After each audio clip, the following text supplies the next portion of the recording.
State sentinel में आपका स्वागत। मैं हूं रविंद्र सिंह।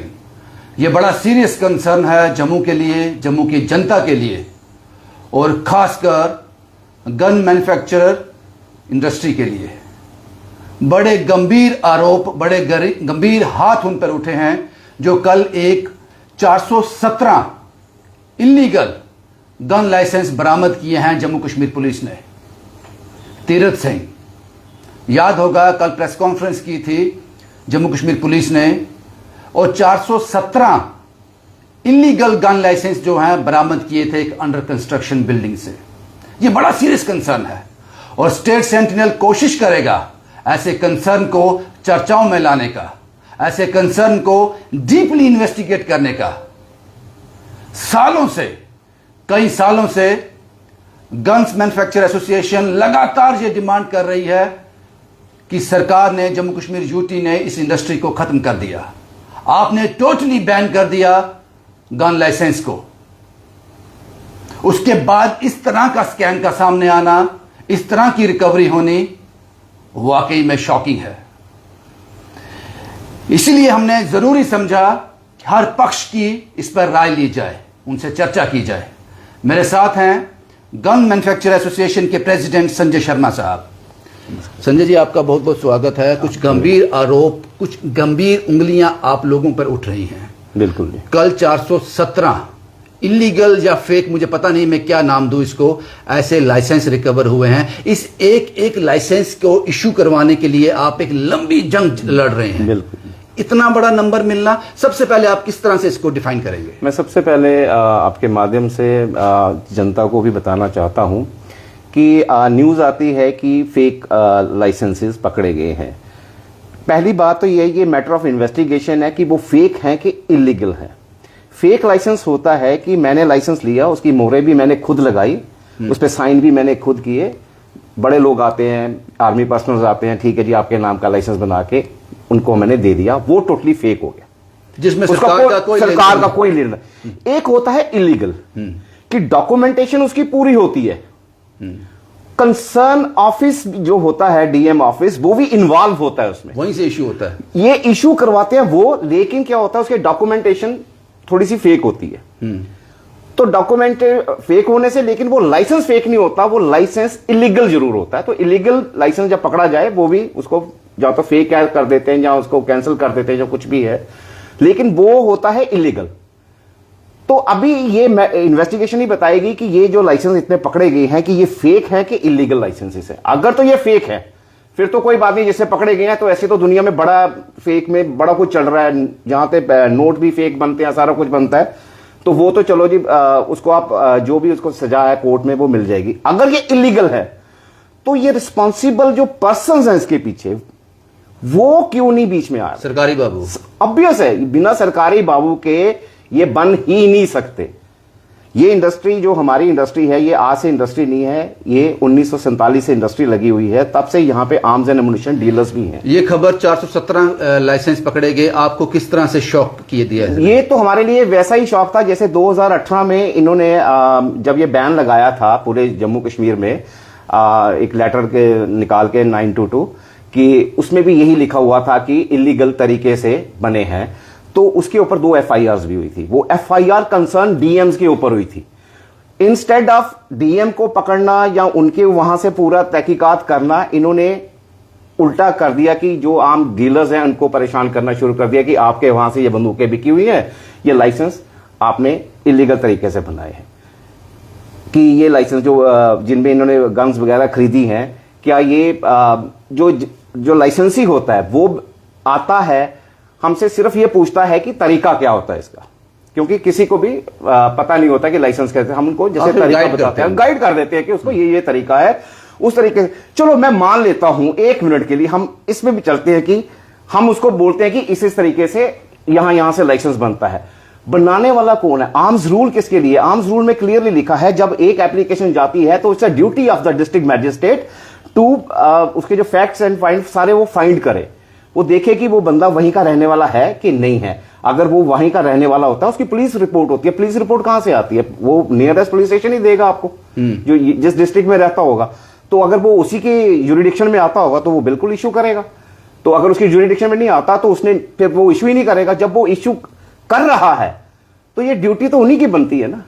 संजय जी, एक सवाल और भी उठ रहे हैं यहाँ पे। कल की प्रेस कॉन्फ्रेंस में जम्मू कश्मीर पुलिस ने, जो हम समझ पाए उस प्रेस कॉन्फ्रेंस को, उन्होंने कहा कि उंगलियां आप लोगों पे उठ रही हैं, आप लोगों की इंडस्ट्री पे उठ रही हैं कि जो नाम बताया जा रहा है तीर्थ सिंह, ये गन हाउस ऑन करता है, तो दैट मीन्स कि आप ही की बीच का कोई आदमी उठकर ये कर रहा है, तो आप पे उंगलियां नहीं, उसके लिए मैं आपको बिल्कुल क्लियर कर देता हूं। ये आप जो आर्म्स एंड एमुनिशन डीलर्स हैं, जो आर्म्स मैन्युफैक्चरर हैं, ये कोई आप ये ना समझिए कि ये बड़ी मेहनत वाले काम होते हैं। इस काम में हमें एक एक कदम फूक के चलना पड़ता है। तो जो तीरथ सिंह जो जिससे ये लाइसेंस पकड़े गए हैं, मैं being the president of the gun manufacturer association बताता हूं, उसका कोई भी आर्म्स अम्युनिशन डीलर का लाइसेंस नहीं है। वो किसी भी गन हाउस को ऑन नहीं करते। किसी भी गन हाउस को ऑन नहीं करता है।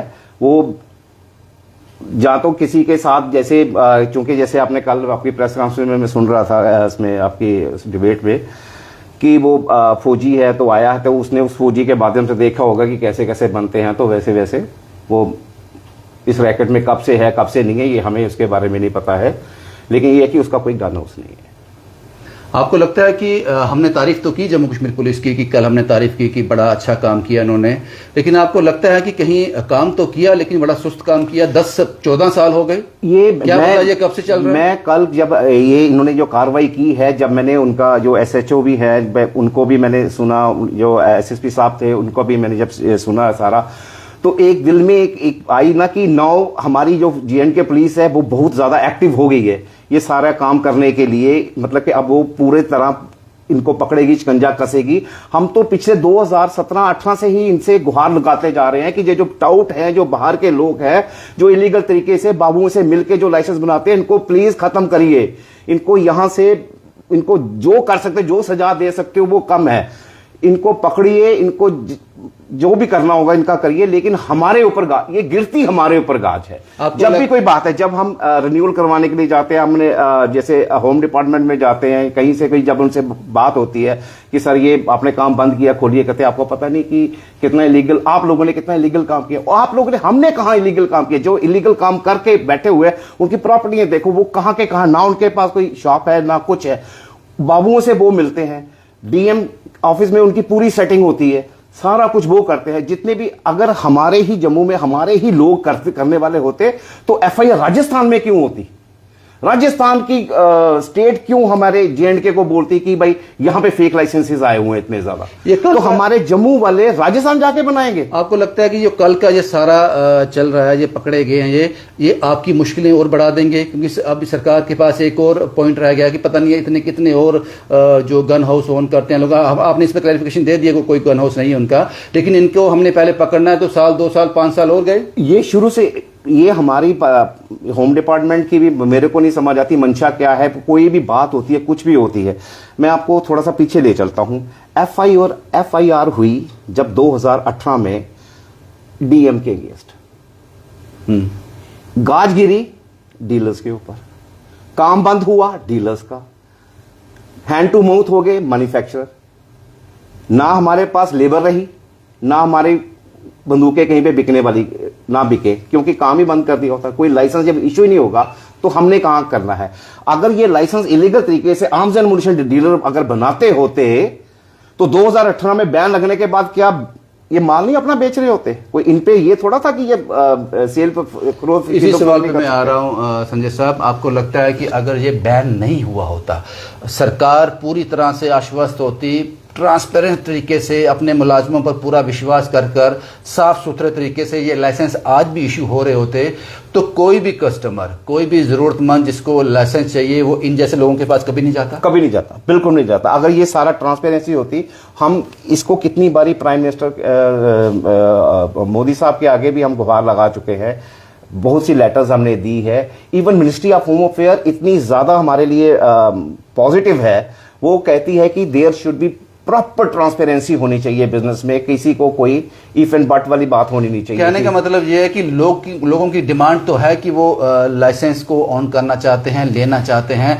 उसके लिए वो सब डॉक्यूमेंटेशन देने को तैयार भी हैं, लेकिन सरकार नहीं दे रही, तो इस तरह की कालाबाजारी जो लोग कर रहे हैं वो फल फूल रहे हैं। बिल्कुल बिल्कुल बिल्कुल। ये आप कहना चाहते हैं अगर ये खुल जाए तो वो खत्म हो अगर जाए। ये ओपन, जो चीज ओपन हो जाएगी तो फिर किसी को कोई परेशानी क्या होगी? पता है मैंने अप्लाई करना है, ये फॉर्मेलिटीज है, मैंने पूरी की, मेरे घर में आ जाना है। जैसे पासपोर्ट आज की डेट में आपके घर आता है। सर एक सवाल हो रहा है आपसे, क्योंकि आप इसके जानकार हैं, प्रेसिडेंट भी हैं इस एसोसिएशन के। कल पुलिस ने अपनी प्रेस कॉन्फ्रेंस में कहा कि मैक्सिमम नंबर जो है, जो इनको जो परचेज कर रहा है, जो गन लाइसेंस इनसे परचेज कर रहे थे तीरथ सिंह से, जिन जिनको इसने दिए हैं, मैक्सिमम लोग जो हैं आर्मी ऑफिसर हैं या आर्मी का जवान है।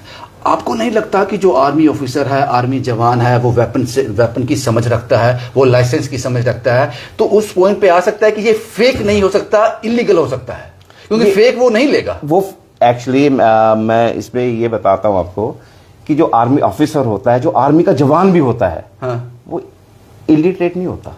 हाँ, कानून को उसको पूरी समझ होती है, डॉक्यूमेंट की समझ सारी होती है। उसको डॉक्यूमेंट की समझ होती है। और मोर ओवर वो जब से वो आर्मी उसने ज्वाइन की होती है, वो इसी के बीच में खेल रहा होता है। एब्सोल्युटली। उसको सारा पता होता है क्या है। वो जब कभी किसी से जैसे टाउट बीच में आ जाते हैं कोई कुछ की, हाँ जी कि लाइसेंस बनाना है, उनका लाइसेंस की जो डॉक्यूमेंटेशन होती है वो पूरी प्रॉपर। दैट मीन्स कि ये डायरेक्शन जो जा रही है, फेक को हटा दो, इलीगल की तरफ इलीगल। What next? ये कैसे पता चलेगा कि इलीगल कौन कौन सरकारी बाबू है? इसमें यहां तक हमने पता लगाया है कि जितने भी डिप्टी कमिश्नर के ऑफिस हैं, जो मेन ऑफिस हैं, जहां से ये इशू होते हैं, उनकी कुछ एंट्री वगैरह चेक की जाएंगी, उनके डॉक्यूमेंटेशन चेक किए जाएंगे। तो आपको लगता है कि कल की प्रेस कॉन्फ्रेंस के बाद ये दौर पहले शुरू हो गया था, या कल की प्रेस कॉन्फ्रेंस के बाद जब पब्लिक डोमेन में आ गई तो ये तो वो जो रजिस्टर हैं, जो डॉक्यूमेंटेशन, उसमें हेरफेर हो सकता है? बिल्कुल हो सकता है। मैं इसमें सबसे पहले इसमें यह भी बताता हूं कि अब ये चीज पॉसिबल इतनी है भी नहीं है।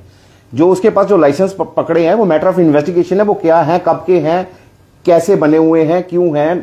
अब तो कोई दूसरा कोई है नहीं, अब तो सारा सिस्टम ऑनलाइन है। हाँ।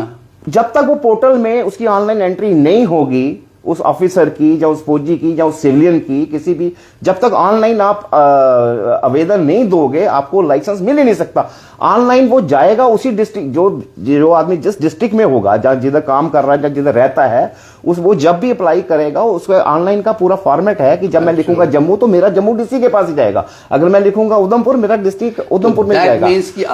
अब ऐसा कुछ नहीं है, अब सारा ऑनलाइन सिस्टम में है। और ये ऑनलाइन सिस्टम भी अभी ये बाबू लोग जितने भी जो ऑफिसेज हैं, भी इनको हम भी बड़ी बार गुहार लगा चुके हैं कि इसको आप ओपन करिए। मैंने शायद पिछले इंटरव्यू में भी आपको एक सर अगर ये बिल्कुल फेयर इन्वेस्टिगेशन होती है, मैं यहाँ फेयर का इस्तेमाल कर रहा हूं, अगर ये फेयर इन्वेस्टिगेशन होती है तो ये चेन ऊपर तक जाएगी। ये है ही ऊपर की चेन है, तो जाएगी क्या? इसमें तो वो तो प्रूव भी हो चुका है। उनके ऊपर जब FIR लगी हुई है, तो FIR मेरे पे क्यों नहीं लगी? FIR एक आम डीलर के ऊपर क्यों नहीं लगी? FIR लगी ही इन्हीं ऑफिसर्स के ऊपर है।